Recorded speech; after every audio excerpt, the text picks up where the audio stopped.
Good morning to everybody. कक्षा 7 गणित में आज हम प्रश्नावली 6.5 में प्रश्न नंबर 6, 7 और 8 देखेंगे। इससे पहले हमने इस प्रश्नावली की प्रश्न नंबर 1 से लेकर 5 तक हल किए थे और यह प्रश्नावली है हमारी पाइथागोरस प्रमेय से संबंधित। जैसा कि आपको पता है, किसी समकोण त्रिभुज में पाइथागोरस प्रमेय से कर्ण का वर्ग बराबर आधार का वर्ग धन लंब का वर्ग होता है। तो उसी पर आधारित ये प्रश्नावली है। आपका प्रश्न नंबर 6 पूछ रहा है, त्रिभुज पी क्यू आर में कोण क्यू बराबर 25 अंश तथा कोण आर बराबर 65 अंश है। निम्नलिखित में कौन सा कथन सत्य है? पी क्यू वर्ग धन क्यू आर वर्ग बराबर आर पी वर्ग, पहला कथन। दूसरा है पी क्यू वर्ग धन आर पी वर्ग बराबर क्यू आर वर्ग। तीसरा है आर पी वर्ग धन क्यू आर वर्ग बराबर पी क्यू वर्ग। तो यहाँ पर एक त्रिभुज बना है। इस त्रिभुज के दो कोण दिए हैं, कोण क्यू और कोण आर। तो हम सबसे पहले त्रिभुज के तीनों अंतःकोणों के योग वाले प्रगुण से इस त्रिभुज का कोण पी ज्ञात करेंगे। ये कितने अंश का निकलता है? तो त्रिभुज के तीनों अंतःकोणों का योग होता है 180 अंश।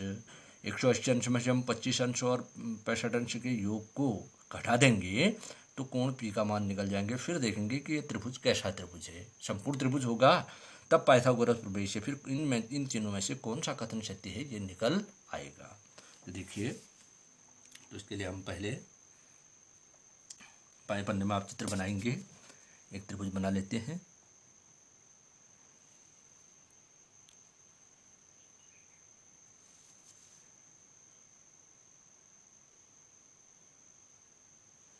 बाएं पन्ने में आप भी चित्र बनाएंगे।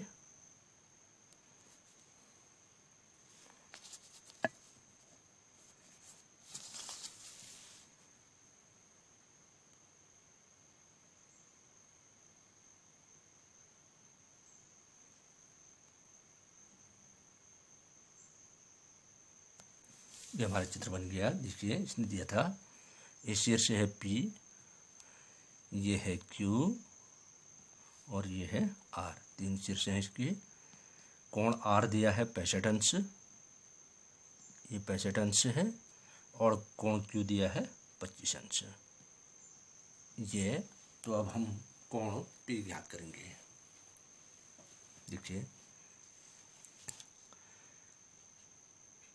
चूंकि त्रिभुज पी क्यू आर में दिया है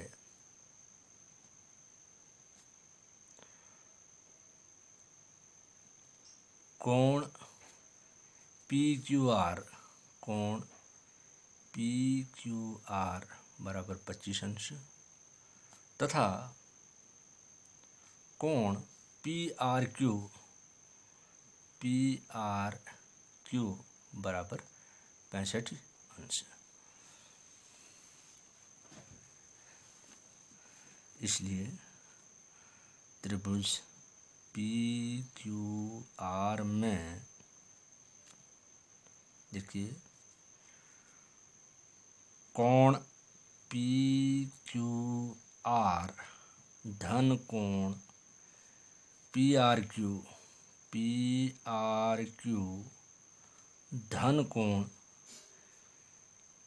क्यू पी आर, कोण ये पी वाला कोण क्यू पी आर, कोण क्यू पी आर बराबर 180 अंश। क्यों? त्रिभुज के तीनों कोणों का योग 180 अंश होता है। लिखेंगे त्रिभुज के तीनों अंतः कोणों के योग प्रगुण से। ये हमने तब लिखा। जानते हैं त्रिभुज के तीनों कोणों का योग, चाहे त्रिभुज कैसा ही हो, उसके तीनों अंतः कोणों का योग 180 अंश होता है। तो अब देखिए, या कोण पी क्यू आर हमको मालूम है, पी क्यू आर 25 अंश है, 25 अंश धन कोण पी आर क्यू 65 अंश धन कोण क्यू पी आर ये मालूम नहीं है, अभी मालूम हो जाएगा, बराबर 180 अंश। अब देखिए, या 65 और 25 को जोड़ दीजिए, 5 × 5 = 10, 6 2 8 1 9, 90 अंश धन कोण QPR बराबर 180 अंश। ये समीकरण है हमारा। धन 90 का पक्षांतर करेंगे तो वहाँ जाके ऋण हो जाएगा, या कोण QPR बराबर 180 अंश ऋण 90 अंश, बाएं पक्ष से दाएं पक्ष में आया, बराबर आ गया 90 अंश। तो कोण QPR जो हमारा ये निकला ये 90 अंश का है। अतः यह समकोण त्रिभुज है। अतः त्रिभुज PQR एक, क्योंकि इसका एक कोण 90 का निकल गया है, ये कोण 90 का हमने ज्ञात कर दिया है। देखिए, एक समकोण त्रिभुज है जिसका P समकोण है, इसलिए पाइथागोरस प्रमेय से, पाइथागोरस प्रमेय से। अब देखिए, क्योंकि ये समकोण त्रिभुज है तो समकोण के सम्मुख भुजा QR ये कर्ण कहलाएगी, ये आधार, ये लंब से, तो हो गया हमारा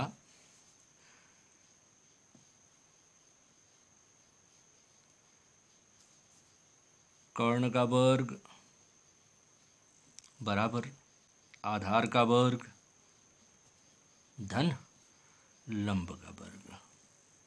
चलिए, समकोण बनाने वाली दोनों भुजाएं आधार और लंब कहलाती है, और समकोण के सामने की भुजा कर्ण सबसे बड़ी होती है। तो ये भुजा है आपकी QR वर्ग। QR वर्ग बराबर PR वर्ग धन PQ वर्ग, PQ वर्ग।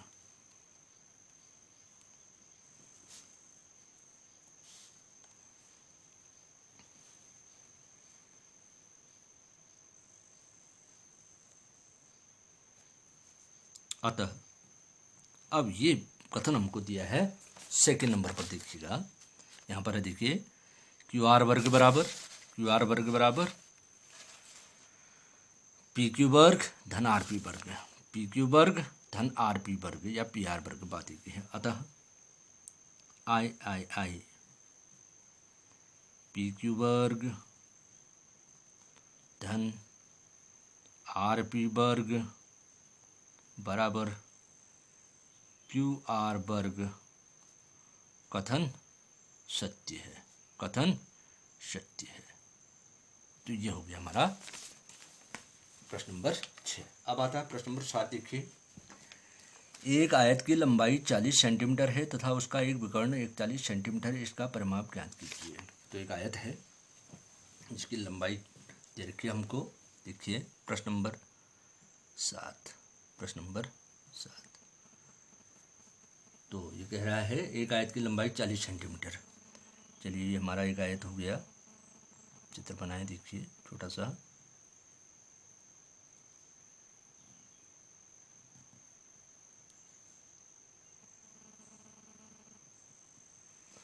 आयत की लंबाई है 40 सेंटीमीटर और इसका एक विकर्ण दिया हुआ है आपको 41 सेंटीमीटर। ये विकर्ण है, मान लो सम्मुख शीर्षों को मिलाने वाला रेखाखंड विकर्ण कहलाता है। ये 41 सेंटीमीटर। तो इस आयत का नाम दे देते हैं। देखिए, PQRS सपोज। तो अब इसमें हमको दिया है, इस आयत की लंबाई दे रखी है और इसका एक विकर्ण दे रखा, PR विकर्ण दिया हुआ है। तो ये हमसे पूछ रहा है इसका परिमाप ज्ञात कीजिए। तो परिमाप होता है, आयत का परिमाप होता है 2 लंबाई धन 2 चौड़ाई, लंबाई धन चौड़ाई धन लंबाई धन चौड़ाई। परिमाप चारों ओर की कुल माप, अर्थात इसकी 4 की 4 भुजाओं की लंबाई का योग परिमाप कहलाएगा। तो इसमें 2 लंबाई हैं, इसको हम ऐसे भी कर सकते हैं, 2 गुणा लंबाई धन चौड़ाई, 2 चौड़ाई और 2 लंबाई का योग। लेकिन अब यहाँ पर परिमाप निकालने के लिए हमारे पास चौड़ाई नहीं है, तो चौड़ाई हमको ज्ञात करनी पड़ेगी। मान लिया जाए इसकी चौड़ाई है, थोड़ी देर के लिए हम लेते हैं x सेंटीमीटर। तो देखिए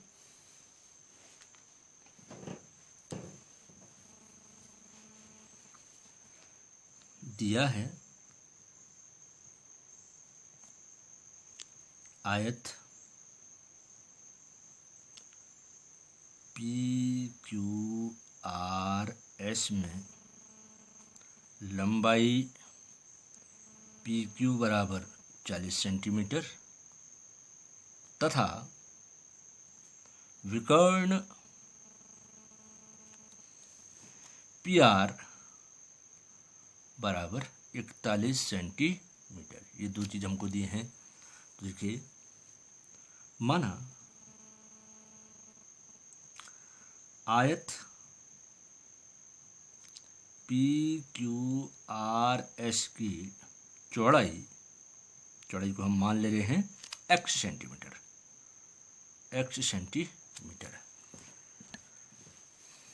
इसलिए देखिए त्रिभुज PQR, ये जो त्रिभुज है हमारा, इस त्रिभुज को हम लें PQR में, आप जानते हैं आयत का प्रत्येक कोण 90 अंश होता है, तो एक समकोण त्रिभुज है। देखिए इसलिए समकोण त्रिभुज PQR में, समकोण त्रिभुज PQR में पाइथागोरस प्रमेय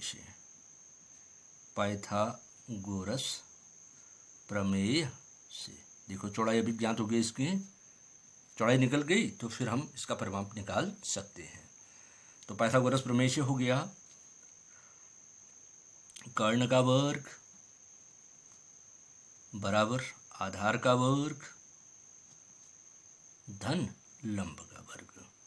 देखिए अब यहाँ पर ये समकोण त्रिभुज है, समकोण के सामने की भुजा कर्ण कहलाएगी, अर्थात ये कर्ण है हमारा PR वर्ग बराबर आधार हो गया हमारा PQ वर्ग। देखिए समकोण बनाने वाली भुजाएं आधार और लंब कहलाती हैं, आधार PQ वर्ग धन लंब हो गया QR वर्ग।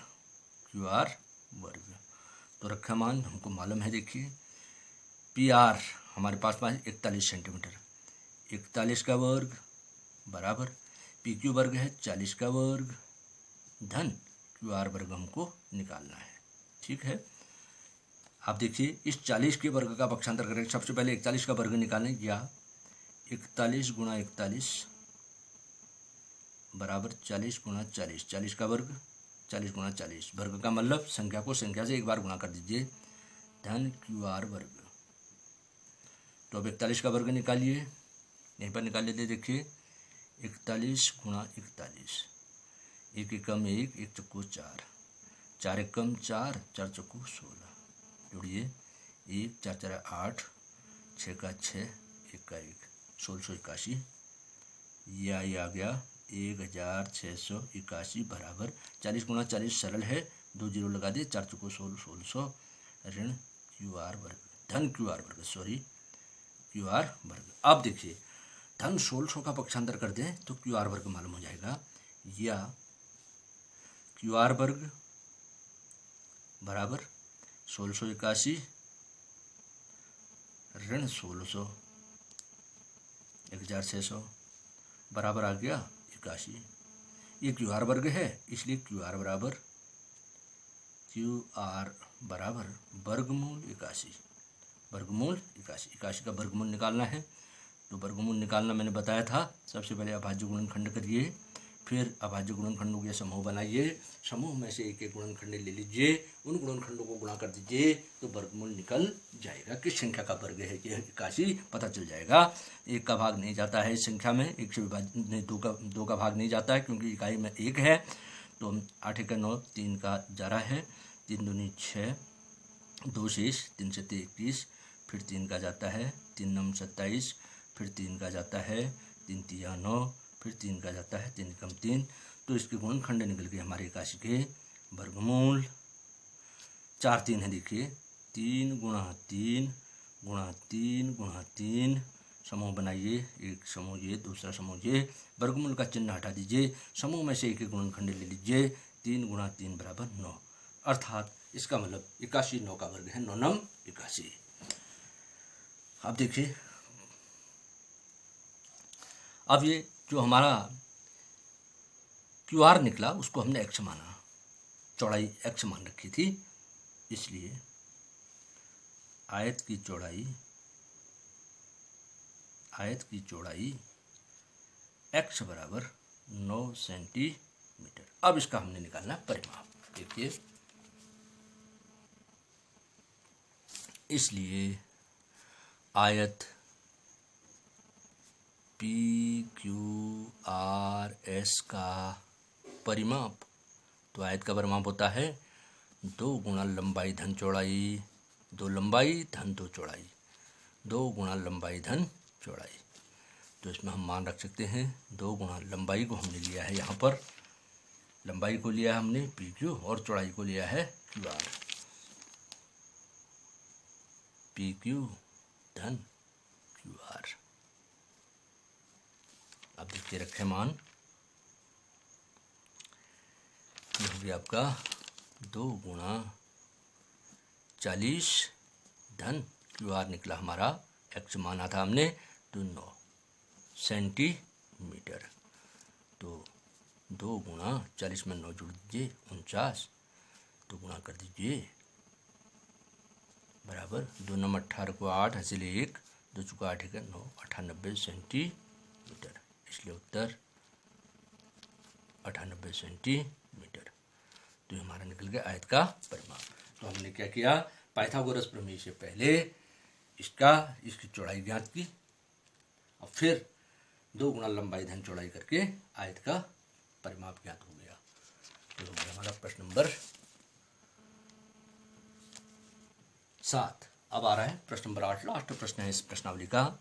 एक समचतुर्भुज के विकर्ण 16 सेंटीमीटर तथा 30 सेंटीमीटर, इसका परिमाप ज्ञात कीजिए। अब बात आती है समचतुर्भुज। तो वह चतुर्भुज जिसकी चारों भुजाओं की लंबाई समान हो उसको हम समचतुर्भुज कहते हैं। तो देखिए प्रश्न नंबर 8, प्रश्न नंबर 8, ऐसा चतुर्भुज जिसकी चारों भुजाओं की माप समान हो, चारों भुजाओं की लंबाई समान माप की हो, उसको हम समचतुर्भुज कहेंगे। तो उसका परिमाप निकालने के लिए चारों भुजाओं का योग हो जाएगा। अगर उस समचतुर्भुज की एक भुजा ज्ञात हो जाए तो 4 गुणा एक भुजा करें हम, तो इसका परिमाप निकल जाएगा। लेकिन इसने दिया क्या है, इसके विकर्ण दे रखे हैं। देखिए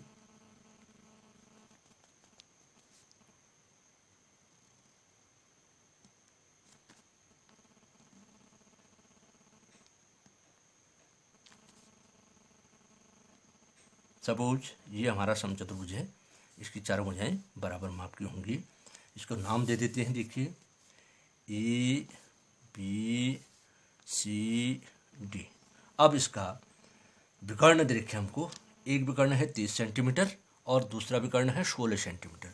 तो देखिए मान ली जाए ये विकर्ण है, सम्मुख शीर्षों को मिलाने वाला रेखाखंड विकर्ण कहलाता है। ये विकर्ण है हमारा 30 सेंटीमीटर और दूसरा विकर्ण है हमारे पास BD, वो है 16 सेंटीमीटर। देखिए ये है हमारे पास 16 सेंटीमीटर, BD विकर्ण 16 सेंटीमीटर और AC विकर्ण 30 सेंटीमीटर। और इन विकर्णों का जो प्रतिच्छेद बिंदु है वह है मान ली जाए सपोज O। अब देखिए होता क्या है कि समचतुर्भुज के विकर्ण परस्पर लंब समद्विभाजक होते हैं, अर्थात समचतुर्भुज के जो विकर्ण होते हैं एक दूसरे को समकोण पर समद्विभाजित करते हैं। ये जो कोण है इन दोनों विकर्णों के बीच ये समकोण है, 90 अंश के कोण पर ये एक दूसरे को समद्विभाजित करते हैं। इस आधार पर हम इस समचतुर्भुज की भुजा ज्ञात करते हैं। देखिएगा ध्यान से देखिए, दिया है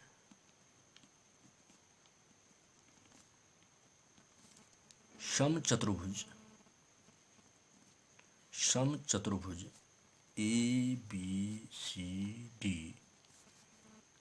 के विकर्ण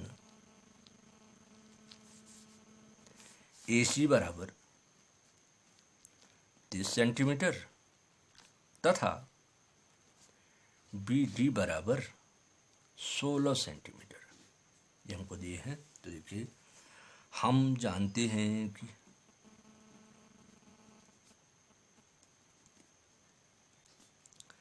समचतुर्भुज के विकर्ण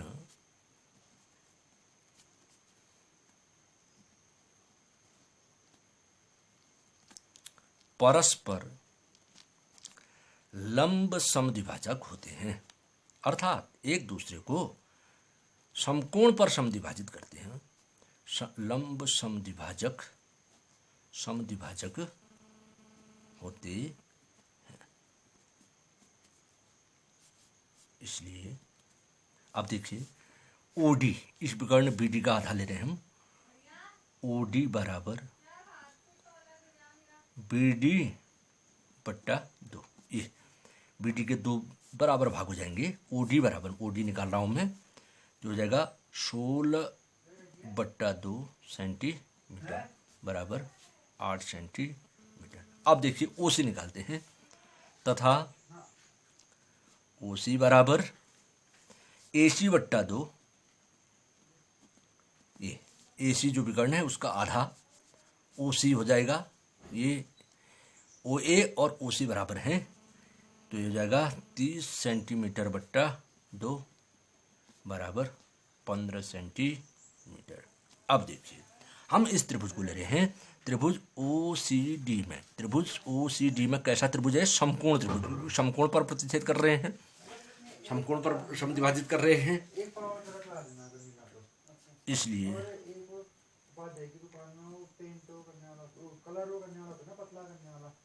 समकोण त्रिभुज OCD में पाइथागोरस प्रमेय से देखिए अब क्या हुआ। समकोण के सामने की भुजा DC या CD तो हो जाएगा कर्ण का वर्ग बराबर आधार का वर्ग धन लंब का वर्ग। अब देखिए हम यहाँ पर देख रहे हैं, यह कर्ण हो गया हमारा DC वर्ग बराबर OD वर्ग धन OC वर्ग। रखा मान, DC का मान हमें मालूम नहीं है, ये निकालना है, तो OD हमको मालूम है 8 का वर्ग, OD हमने निकाला अभी, ये देखिए, धन OC मालूम है हमको 15 का वर्ग बराबर हो गया 8 का वर्ग 64, 8 8 64 और 15 का वर्ग 15 गुणा 15 225।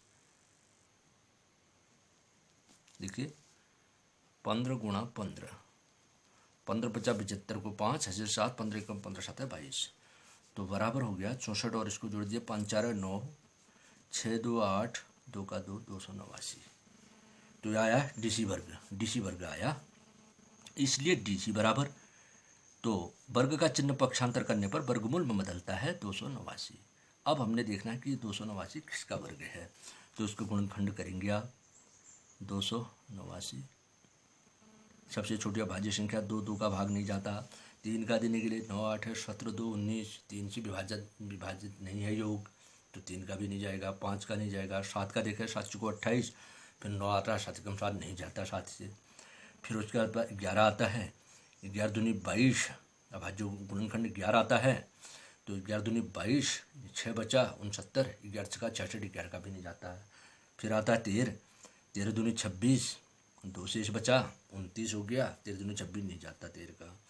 फिर 17 आया, 17 एकम 17, यहाँ बचेगा 11, 11 17 छक्का 102, 17 7 119, 17 का वर्ग है बच्चों ये, 17 एकम 17, तो यहाँ पर बच गया 28 में से 17 घटाएं 11 119, 17 7 119, 17 एकम 17, तो ये 17 का वर्ग है, वर्गमूल 17 गुणा 17। समूह बनाए कि समूह है, एक गुणनखंड उठा दीजिए 17 सेंटीमीटर। तो इसका मतलब इस समचतुर्भुज की भुजा DC जो है वो 17 सेंटीमीटर, तो ये भी 17, ये भी 17, ये भी 17। तो देखिए इसलिए समचतुर्भुज, अब इसका परिमाप निकालना बहुत सरल हो गया। समचतुर्भुज ABCD का परिमाप बराबर 4 गुणा 1 भुजा, 4 गुणा 1 भुजा, क्योंकि 4 भुजाएं समान लंबाई की समचतुर्भुज है, तो बराबर हो गया 4 गुणा 1 भुजा जो हमने ज्ञात की है DC, 4 गुणा DC बराबर हो गया 4 गुणा 17 सेंटीमीटर, 17 चौको 68 सेंटीमीटर। तो इसलिए उत्तर आ गया हमारा 68 सेंटीमीटर। तो हो गया हमारा प्रश्न नंबर 8। इसी के साथ हमारी ये प्रश्नावली पूरी हुई। तो ये प्रश्नावली हमने की पाइथागोरस प्रमेय से। तो पाइथागोरस प्रमेय क्या है, याद रखिएगा कि समकोण त्रिभुज में कर्ण का वर्ग जो होता है वह शेष दो भुजाओं के वर्ग के बराबर होता है, अर्थात कर्ण का वर्ग बराबर आधार का वर्ग धन लंब का वर्ग। तो इस प्रमेय से हम समकोण त्रिभुज की कोई दो भुजाएं ज्ञात होने पर उसकी तीसरी भुजा की माप ज्ञात कर सकते हैं। That's all.